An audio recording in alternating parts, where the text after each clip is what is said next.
Very good morning, my dear students. This is your Subharal sir, founder and director of Ashoka IAS Circle, Ashok Nagar Experts, Hyderabad and Vijayawada.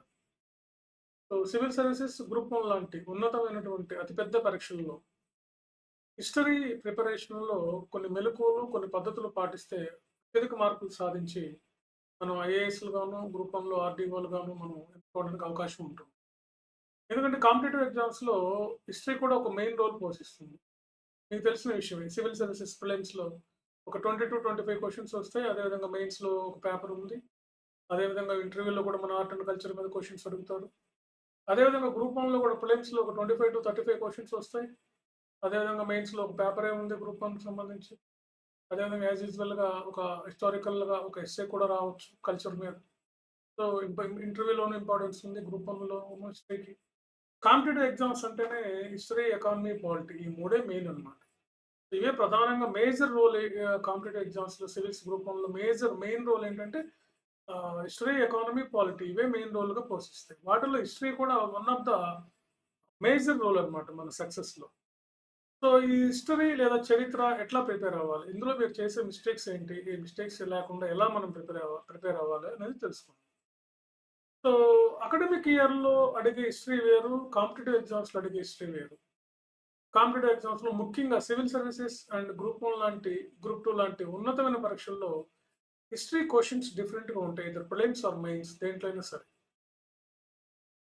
So ఇక్కడ history అంటే ఏంటంటే మన యొక్క సామాజిక, సాంస్కృతిక చరిత్ర మీద యూపీఎస్‌సి స్టేట్ సర్వీస్ కమిషన్స్ క్లియర్‌గా ఇచ్చాయి. ఈ సోషియో కల్చరల్ హిస్టరీ అన్నమాట. అంటే సోషల్ అండ్ కల్చరల్ హిస్టరీ మీదే మన క్వెషన్స్ ఉంటాయి. అంటే సామాజిక, సాంస్కృతిక అంశాల మీద ఎక్కువ ప్రశ్నలు వస్తాయి మనకి. 95% క్వెషన్స్ దీని మీదే వస్తాయి. కాబట్టి మనం ఇక్కడ ప్రిపేర్ అవ్వాల్సిందేంటి? సోషల్ అండ్ కల్చరల్ విషయాలు ఎక్కువగా ప్రిపేర్ అవ్వాలి. సామాజిక, సాంస్కృతిక అంశాలు ఎక్కువగా ప్రిపేర్ అవ్వాలి.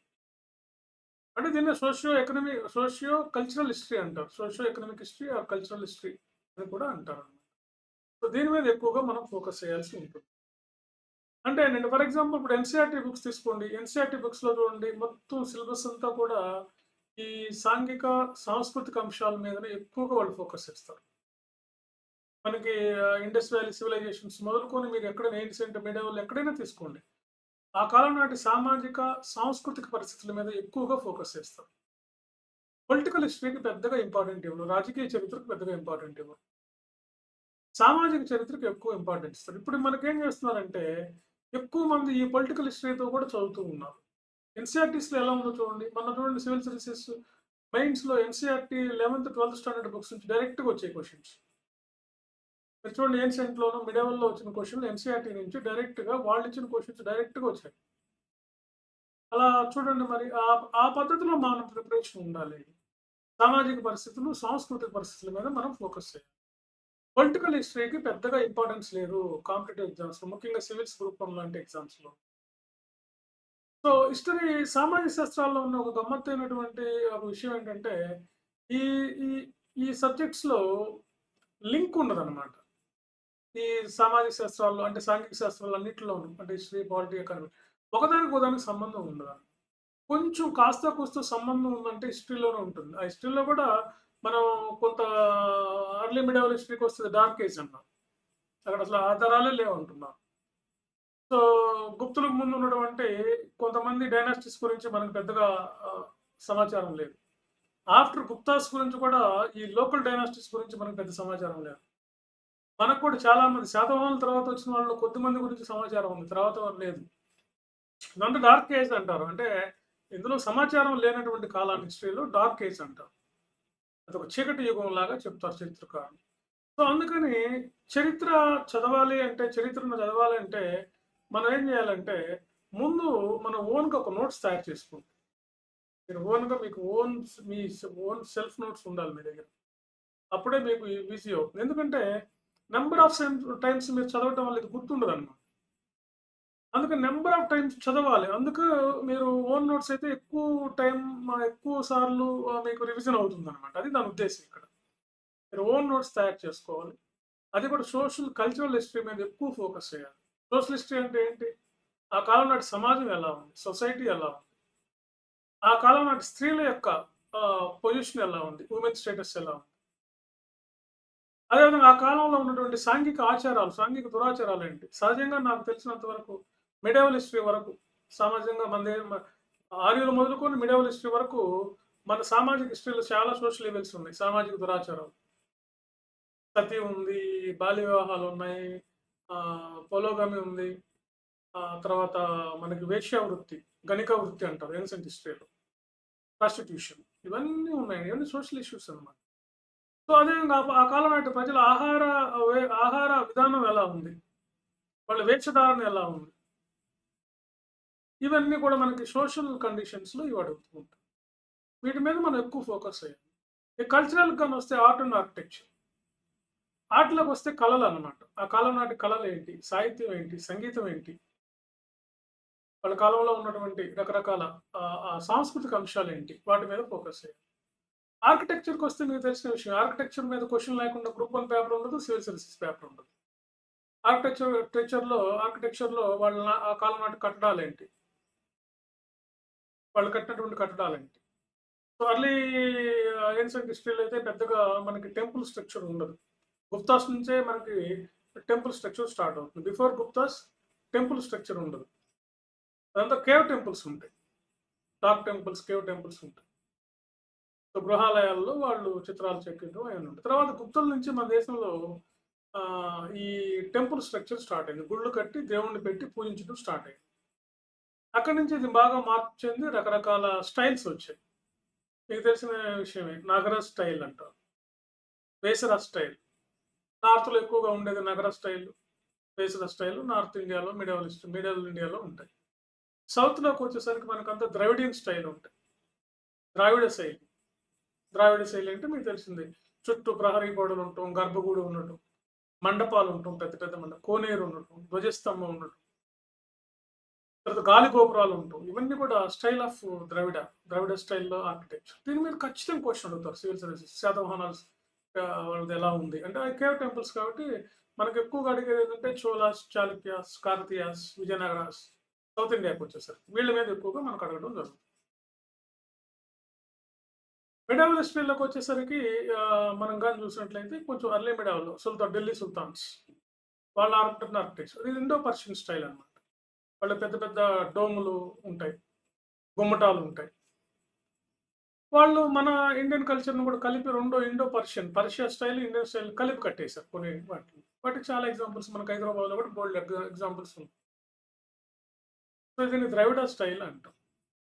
అంతకుముందు కొన్ని స్టైల్స్ ఉన్నాయి. అంతకుముందు ఉన్నటువంటి ఆర్ట్ అండ్ ఆర్కిటెక్చర్‌లో కనుక మనం చూసినట్టయితే ఏనిసెంట్‌లో మనం గాని చూసినట్లయితే మీకు తెలిసినవి. వాటిల్లో మనం గాని చూస్తే గాంధార శిల్పకళ, శిల్పాల్లో ఉండే ఆర్కిటెక్చర్. గాంధార శిల్పకళ, ముఖ్యంగా అమరావతి శిల్పకళ, మధుర శిల్పకళ ఇవి ఉంటాయి. సో, గాంధార శిల్పకళ, మధుర శిల్పకళ అంతా కూడా నార్త్ ఇండియాలో ఉంటుంది. అమరావతి శిల్పకళ ఇది మన సౌత్‌లో ఉంటుందండి. శాతవాహనులు స్టార్ట్ చేసినటువంటి కళ. సో, కాబట్టి సాహిత్యములోకొస్తే ఇంకా మనకు బుక్స్ అన్నమాట. లిటరేచర్ అన్నమాట. సాహిత్యం ఏముంది? సాహిత్యం మన చరిత్ర నిర్మాణానికి 2 రకాలు ఉంటుంది. ఒకటేంటంటే డొమెస్టిక్ లిటరసీ. ఇంకోటి నాన్ డొమెస్టిక్. అంటే మనం ఏమంటాం దీన్ని ఇంకా ఇంటర్నల్ అండ్ ఎక్స్టర్నల్ అనొచ్చు. అంటే స్వదేశీ రచనలు, విదేశీ రచనలు. స్వదేశీ రచనలో చూస్తే మనకు నంబర్ ఆఫ్ బుక్స్ ఉన్నాయి. హిస్టరీకి సంబంధించి. మన ఋగ్వేదం మొదలుకొని, వేదాలు మొదలుకొని ఋగ్వేదం, తర్వాత కౌటిల్య అర్థశాస్త్రం, కౌటిల్య అర్థశాస్త్రం, ఇంకా ఆ తర్వాత వచ్చినటువంటి చాలా బుక్స్ ఉన్నాయి మనకు. అవన్నీ ఏన్షియంట్ హిస్టరీలో ఉన్నాయి. కాళిదాసు రాసినటువంటి పుస్తకాలు, తర్వాత వచ్చినటువంటి కవులు ఎంతోమంది రాసినటువంటి పుస్తకాలు.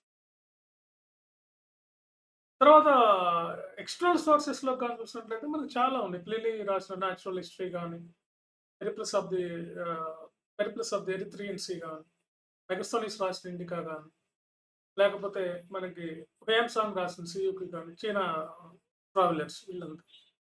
తర్వాత కాకతీయుల కాలం నాటికొచ్చేసరికి ఇంకా మనకి ఎక్కువ మంది రచయితలు రావడం. ఆహ్, ఒక విజయనగరాస్‌కొచ్చేసరికి ఇంకా ఫారినర్ రైటర్స్ రావడం. అబ్దుల్ రజాక్, నికోలో కాంటి, నిఖితిన్ లాంటి వాళ్ళు వచ్చి కొన్ని బుక్స్ రాయడం జరిగింది. తర్వాత మొఘల్స్‌కొచ్చేసరికి మనకి బ్రిటిష్ వాళ్ళు రావటం, అదేవిధంగా ఫ్రెంచ్ వాళ్ళు రావడం, పర్షియా నుంచి రావడం, వీళ్ళంతా కూడా వచ్చి మన సాహిత్యాన్ని నిర్మించారు. సో, ఇట్లనమాట. సోషల్, కల్చరల్, హిస్టరీ మీద ఎక్కువ క్వెషన్స్ వస్తాయి. ఇంకెక్కడన్నా మిస్ అయితే ఎకనామిక్ కండిషన్స్ మీద వాళ్ళ కాలం నాటి ఆర్థిక పరిస్థితులు ఎక్కువగా ప్రిలిమ్స్‌లో అడుగుతున్నారు ఆర్థిక పరిస్థితులు. ఆ కాలం నాటి పన్నులేంటి? పన్ను స్లాబ్స్ ఏంటి? పన్నుకు మెయిన్ ప్రయారిటీ ఏంటి? అసలు ఏ కైండ్ ఆఫ్ టాక్సెస్ ఉంటాయి? Either cash or kind. ఆ టాక్స్ నేమ్ ఏంటి? ఆ టాక్స్ కలెక్టర్ నేమ్ ఏంటి? ఇలాంటివి మనకు అడగటం జరుగుతుందండి. సో, కాబట్టి మీరు పొలిటికల్ హిస్టరీ మీద ఎక్కువ మంది చేసే మిస్టేక్ ఏంటంటే పొలిటికల్ హిస్టరీ మేము ఇప్పుడు మిస్టేక్స్ ఏంటో చెప్తాం. ఎక్కువ మంది పొలిటికల్ హిస్టరీ మీద ఫోకస్ చేస్తారు. సో, కాబట్టి మేమైతే మా అశోక ఐఏఎస్ సర్కిల్‌లో అయితే ఈ విధంగా మీకు చాప్టర్ వైస్‌గా ప్రతి చాప్టర్ వైస్‌గా మీకు ఇలా డీటెయిల్డ్‌గా ఏదైతే ఎగ్జామ్‌కి అవసరమో సిలబస్ ప్రకారం ఈ సోషల్ అండ్ కల్చరల్ హిస్టరీ మీద చాప్టర్ వైస్‌గా ఫర్ ఎగ్జాంపుల్ ఇప్పుడు మౌర్యాస్ ఉంది. వాళ్ళ సోషల్ అండ్ కల్చరల్ హిస్టరీ మీద క్వెషన్స్ ఒక 10 ఇచ్చి రాయిస్తాం. అది సివిల్స్‌కైనా, గ్రూప్ 1కైనా. అప్పుడు మీకు బాగా హెల్ప్ అవుతుంది. అదే ఫర్ ఎగ్జాంపుల్ కాకతీయాస్ ఉన్నారు. వాళ్ళకి సంబంధించిన social and cultural, economic history మీద మీకు క్వెషన్స్ ఇచ్చి ఒక్కొక్క దాని మీద 10 క్వెషన్స్ ఇచ్చి రాయిస్తాం. ఒక్కో చాప్టర్. సో, ఈ విధంగా రాయటం వల్ల ఎలాంటి క్వెషన్ వచ్చినా మెయిన్స్‌లో మీరు రాయగలుగుతారు. అదేవిధంగా ప్రిలిమ్స్‌లో కూడా ఎలాంటి క్వెషన్స్ వచ్చినా మీరు అపియర్ అయ్యగలుగుతారు. ఎందుకంటే ప్రిలిమ్స్‌లో కూడా సోషల్, కల్చరల్ హిస్టరీ మీద ఎక్కువ క్వెషన్స్ వస్తాయి. సివిల్ సర్వీసెస్, గ్రూప్ 1 లాంటి ప్రిలిమ్స్ ఎగ్జామ్‌లో. పొలిటికల్ హిస్టరీ నుంచి చాలా తక్కువ క్వెషన్స్ వస్తాయి. కావాలంటే మీరు ప్రీవియస్ పేపర్స్ చెక్ చేయండి. సివిల్స్‌లో అయితే అసలు పొలిటికల్ హిస్టరీ నుంచి నిల్ అనమాట క్వెషన్స్. కాబట్టి మీరు ఇక్కడ మిస్టేక్స్ ఏంటంటే ఒకటి నోట్స్ తయారు చేసుకోకపోవడం. 2 పొలిటికల్ దాని మీద ఫోకస్ చేయటం. నంబర్ ఆఫ్ టైమ్స్ రివిజన్ చేయకపోవడం. అతి పెద్ద తప్పు ఏంటంటే టెస్టులు రాయకపోవడం. ఆ హిస్టరీయే కదా! పెన్ను కదలదండి. సామాజిక శాస్త్రాల్లో పెన్ను కదలదు. మీకు తెలిసే ఉంటది. కానీ మీరు ఏం రాయాలో మూవ్ అవ్వదనమాట పెన్. ఐడియా ఉంటది. కానీ ఎట్లా ప్రెజెంట్ చేయాలో తెలీదనమాట. దానికి కావాల్సినంత రివిజన్, నోట్స్ ఉండాలి. ప్రాక్టీస్ చేయాలి. ఇవన్నీ గాని చేస్తే హిస్టరీ కూడా మీకు ఐఏఎస్ అధికారులు, గ్రూప్ 1 అధికారులు, ఆర్‌డీఓ లాంటివి అవ్వాలంటే హిస్టరీ కూడా మీకు దాని వంతు అది దాని పాత్ర అది పోషిస్తుంది. ప్రముఖ పాత్ర పోషిస్తుంది.